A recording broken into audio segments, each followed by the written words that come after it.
imagine that you start a charity, right? You start a charity, you want to do good, you want to raise money, you want to do the best you can, you want to help the community. And then you're put in a position where you actually have to reject a donation. That's where Anders Lee is at. Anders Lee just rejected a major donation from the New York Islander fan base. And on this episode of the Hockey Talk Show, we get into exactly why.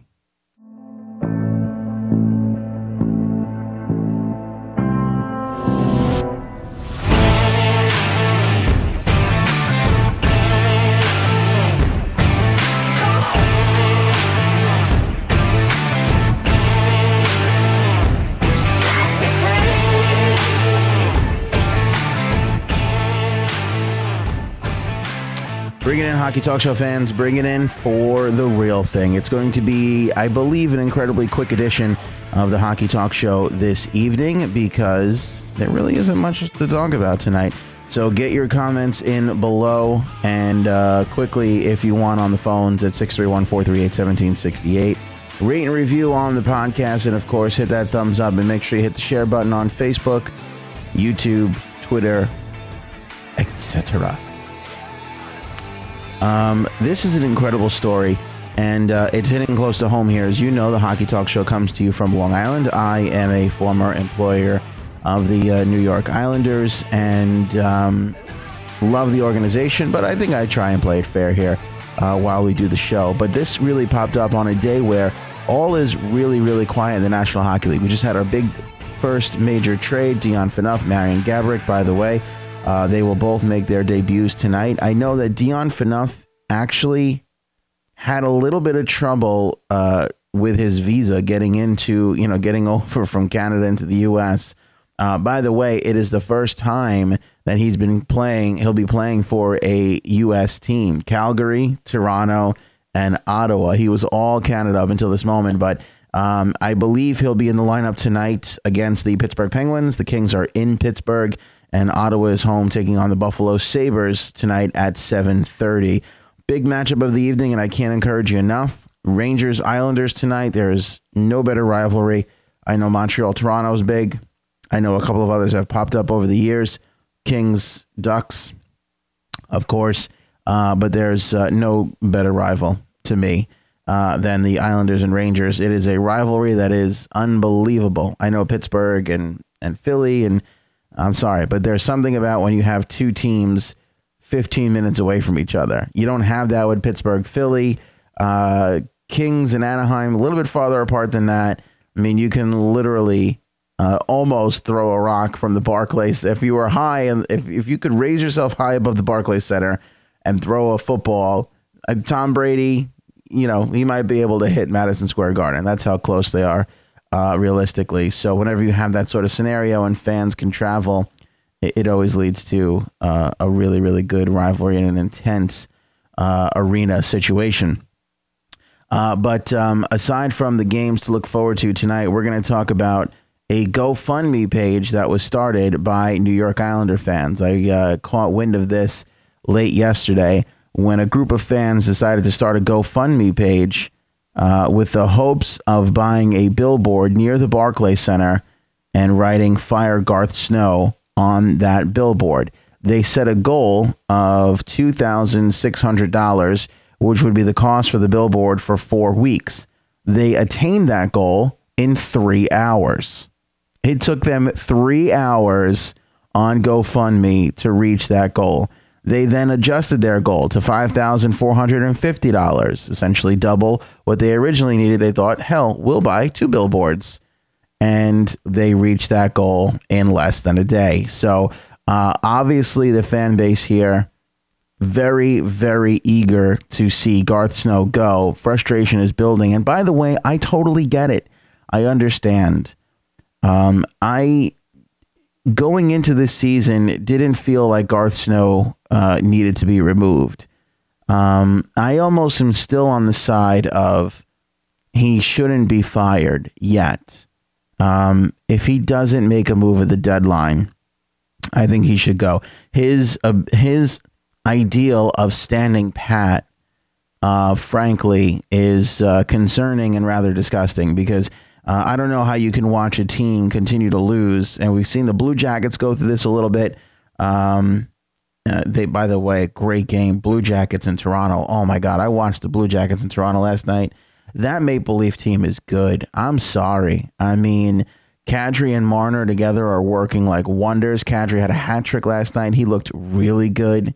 The Toronto Maple Leafs look good. The biggest problem the Toronto Maple Leafs have right now is the Tampa Bay Lightning and the Boston Bruins. Like, they are such hot teams in the East. They're going to be hard to get through, but the future is so incredible. Can you imagine 5, 6, 7, 8 more years of Marner, Nylander, and Austin Matthews? Like, I mean, I don't want to hear the Toronto Maple Leafs fans complain anymore. I really don't. I mean, they have an embarrassment of riches. They need a defenseman. They have an outstanding goaltender. Frederik Andersen is unbelievably good. There's nothing to complain about if you're a Toronto Maple Leafs fan. But anyway, I digress. After coming off of 2 wins, Columbus, they lose to the Maple Leafs last night, who are just a great team. And Columbus and Carolina and the Islanders and the Flyers, to a degree now, even though the Flyers are in, but they just had Brian Elliott go down, are going to have to make some moves at the deadline to shore up their team. To me, a depth addition at the deadline means you have every intention on going deep. And some of the comments that Garth Snow made lately sounds like he doesn't intend on doing that. Now, the reason why I don't think he needs to be fired today is because if you look around the league, every general manager is saying the same thing, and they're all lying through their teeth. I need a first-round pick for that guy, even though everybody knows full well they're not going to get it. I'm going to stand pat and let the guys in the room figure it out, even though everybody knows that they're going to go out and make a deal. You know, that's what general managers do right now. You know why the market on Rick Nash is cooling? Because all the teams that want to get him, Nashville, St. Louis, Tampa to an extent, they're all sitting there like, we don't need any help. And that's they're playing chicken. GMs are playing chicken with each other right now. They're seeing who blinks first. So I'm not astounded to see Garth Snow's comments. I expect him to make comments like that, but I expect him to go out and make a deal, even though he's saying, I expect him to do the opposite of what he's saying, as I expect all the general managers to do. So that's why I don't think he needs to be fired. If he does nothing and the Islanders miss the playoffs, he should be fired immediately. There's no excuse for this team, with all their scoring ability, not to be able to go out there and shore up their back end or their goaltending. No excuse. Anyway, the fans don't want to wait. And I understand. And I understand where this GoFundMe comes from. And I understand why it was achieved, the goal, in 3 hours, and then readjusted and then achieved shortly thereafter again. But what happened in the meantime is this, some people on Twitter decided, well, look, this is all great and we reached our goal. Let's give the excess to a charity. So Anders Lee has a can jam that he does to battle cancer and to, raise funds for cancer. It's a great charity. And they decided, well, we'll give Anders Lee the money.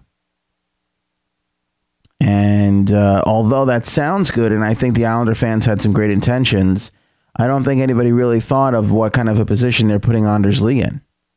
I mean, it's not like he's taking blood money, but essentially he's taking money from people who want his boss fired, which is okay from a stand. Like, it's okay to want Garth Snow fired. And I think it's okay for Anders Lee to not want to take the money. It's tough whenever you run a charity to sit there and go, well, I'm not going to take your money. But sometimes, you got to do what you got to do.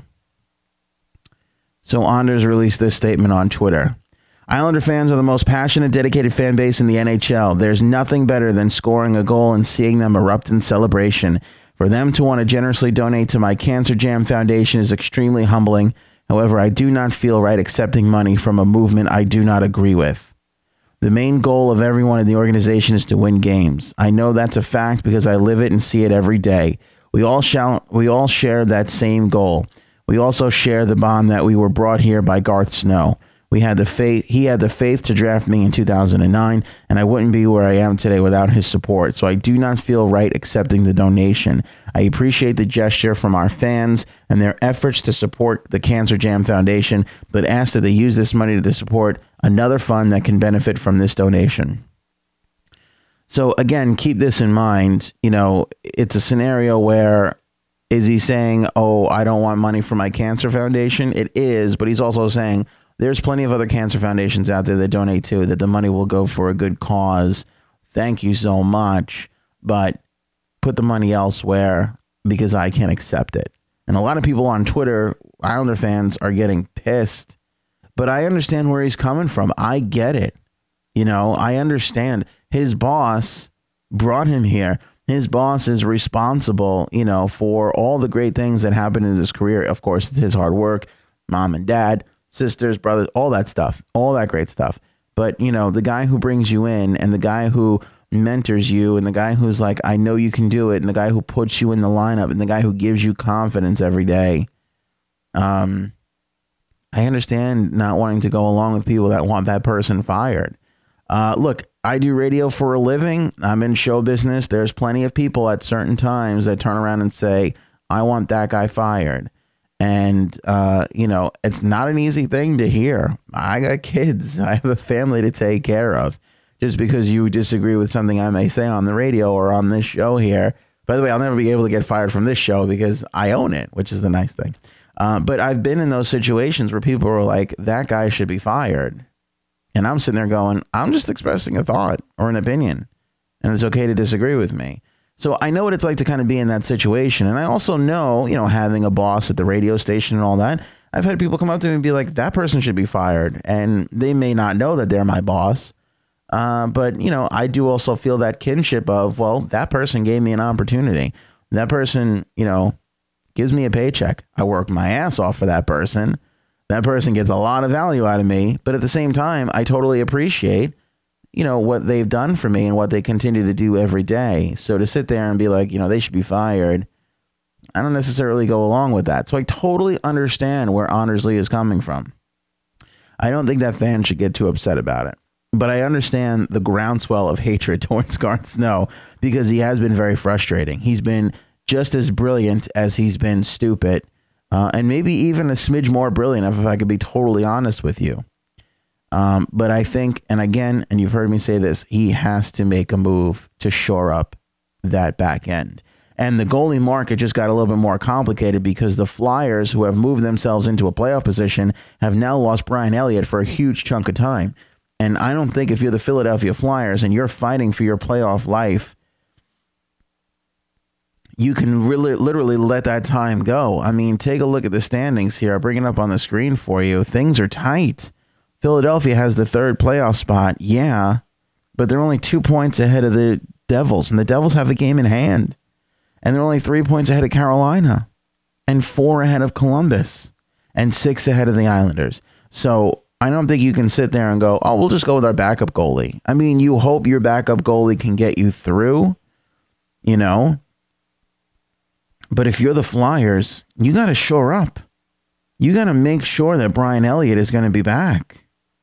You know, you got to take the proper steps to make sure that you're doing everything you can as a general manager, as a coach, as a player to get your team across that line. And sitting there and saying, I'm going to stand pat, and standing pat doesn't make a whole hell of a lot of sense. Again, I understand why the general managers are saying it. They're playing chicken with each other right now. But at the same time, you know, your whole entire year comes down to these moments. You better step up. I can understand not wanting to give away picks. But especially in the case of the Islanders, forget the Flyers here for a second. But in the case of the Islanders, you got extra picks. You got extra picks for this very reason. I like Michael Neuvirth for the Flyers, but again, the Elliott-Neuvirth combination was working, was getting them through. Now it's just Neuvirth, and they've called up, what's his name? Alex Lyon. I don't know if you want to risk your whole playoff year because you were afraid to move a third-round pick to get a better goalie in here. Doesn't seem to make a whole lot of sense to me. Really, really doesn't. It's very frustrating, I know, for Islander fans. I get it. Carolina fans are equally as frustrated. They want to see their team make the moves and get into the playoffs. I mean, how much do we hear from Toronto Maple Leafs fans, from Washington Capitals fans, and how frustrated they are, and they're in playoff positions. So I completely get it. Evander, Soshnikov to the Blues, does it make a difference? There's a lot of Soshnikov discussions these days. You hear a lot of names being thrown around. I know Soshnikov, is the thing. Soshnikov's going to be traded. Soshnikov's going to be traded. Okay, so Soshnikov goes to the Blues. With these guys, with these peripheral guys, Josh Levo, we've seen this here with Toronto as well. It doesn't make a difference. I don't know.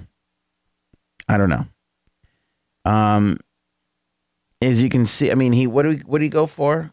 A fourth or a fifth? Was it a conditional fourth? It's weird because I think Soshnikov went down to the Marlies and scored 5 points in 5 games, but he went for a fourth. It's a done deal. It is a done deal. Soshnikov to the Blues for a fourth. I don't know. Again, for St. Louis, yeah, you want to add depth. Soshnikov is depth. Here's the thing with this. To answer your question, does it make a difference? Yes, it does. It does in the sense of, what are you losing if you're the St. Louis Blues? You're competing for a cup.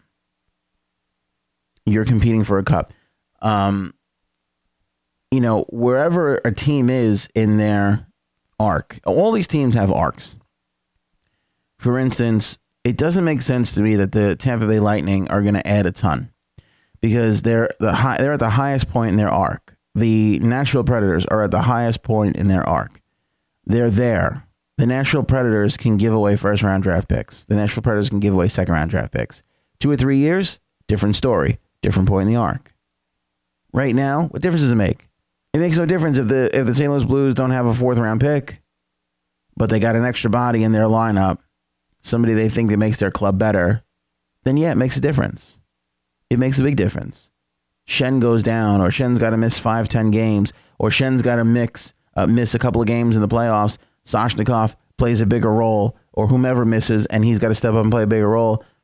That's when it makes a difference. Depth at this time of year. Depth is everything. Depth is everything.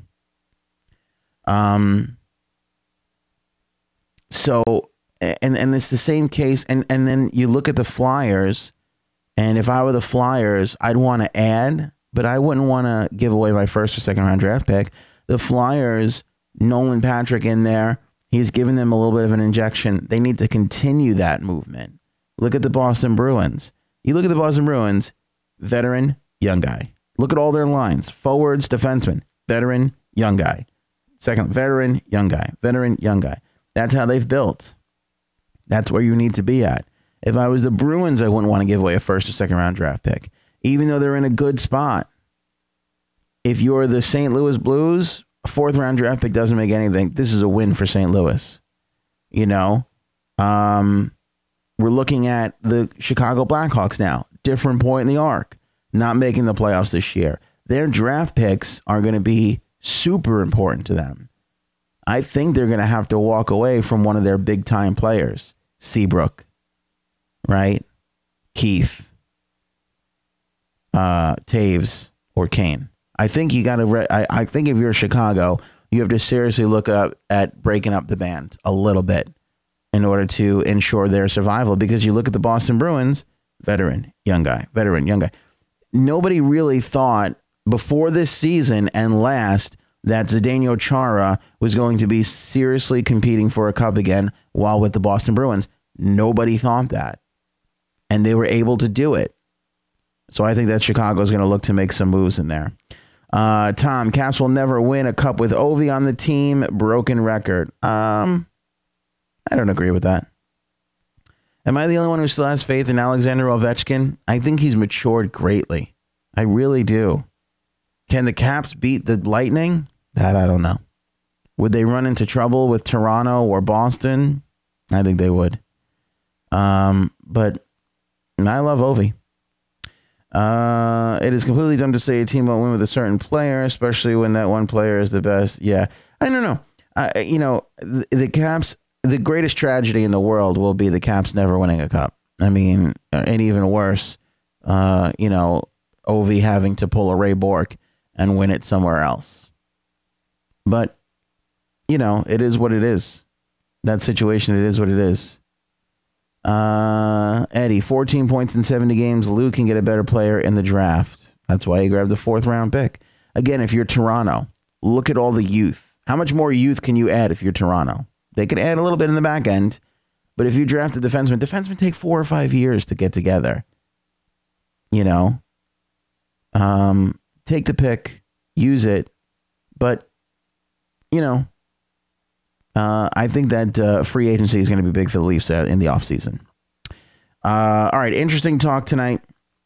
It's a quick one. There really isn't much else to talk about in the National Hockey League. I just found it pretty interesting that Anders Lee found himself in a situation where he has to not take a donation because of where it's coming from.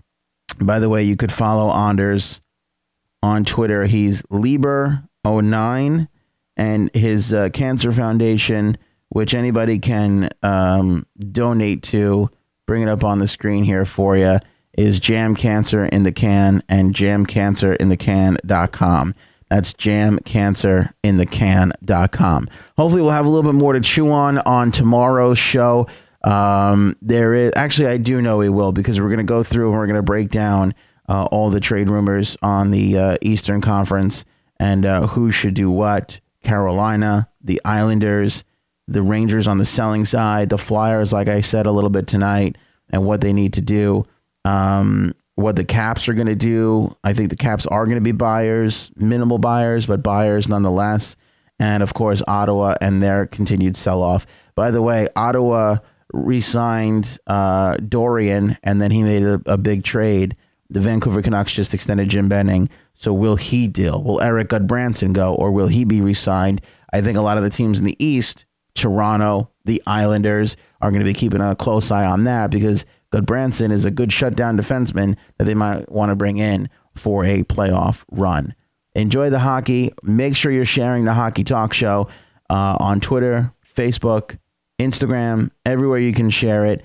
On YouTube, hit that like button. Make sure you hit the bell to get the notifications. On Facebook, hit like, and make sure you guys are following and getting the notifications for the Hockey Talk Show first. Super important. Enjoy the hockey tonight. I'll give you my quick picks as we go. Give me the Devils at home against Carolina. Isles and Rangers. I think it goes to overtime. Give me the Isles and Brooklyn. I just think the Islanders pull it out at home. Again, I'm a home team guy. If this was at the Garden, I might be picking the Rangers tonight. When it gets so close and even like that, I go for the home team. Kings in Pittsburgh. First game for Dion Phaneuf against the Pens. Are the Kings going to be up and ready for it with the new addition, or is it going to be Pittsburgh? Give me the Kings. Give me the Kings. I like the new addition. Ottawa and Buffalo. Give me the Buffalo Sabres without Jack Eichel. They continue to roll. They look good. Tampa over Detroit. Give me Nashville over Calgary. Give me the Minnesota Wild over the Caps. Again, tie goes to the runner. Tie goes to the home team. And give me the Anaheim Ducks over Chicago. Arizona will beat Montreal tonight. Vegas over Edmonton. And give me San Jose over Vancouver. Have an amazing night. I will see you guys on a Friday edition of the Hockey